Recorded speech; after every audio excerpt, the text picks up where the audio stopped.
Controversial Citizens Coalition for Change Interim Secretary General Senator Sengizo Chabangu has come under scrutiny for attending a lavish luncheon at the State House with the Zimbabwe's first family, how the nation faces severe poverty and social unrest. Azvipere mushe muri Zimbabwe panapa tiri kuona kuti aiwa anozikamwa kuti izi ZANU-PF ally Sengizo Chabangu aiwa anojoina edhina aiwa the first family yemutungamiri wenyika yemazodanzo Mnangagwa. Patiri kuona kuti nyika iri kustrugula, anoti ndiye mutungamiri wemene opposition, hapana chari kuadresa, but vari kunodya aiwa zvinhu zvinoyasikuonekwa ndezvepamusoro, nyika ichitamura. Sana mina maswera muda nyogwa pana mudobva subscribe like turn on the bell icon. Tipita munogwa muchidzi despite our differences, mashoko anoita kupana vana Chabangu anyora chiti ultimately we must love our country, politics of hate have no place amongst us.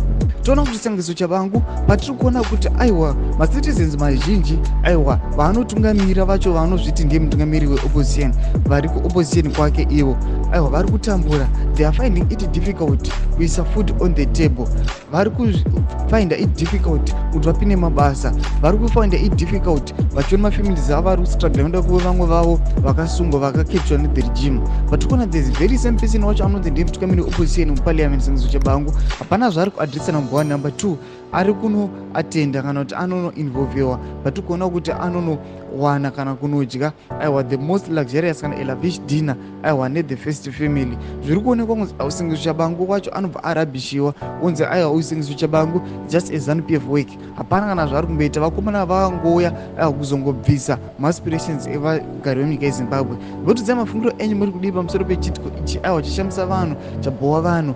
Pinai comment section medu, subscribe or like, turn on the bell icon.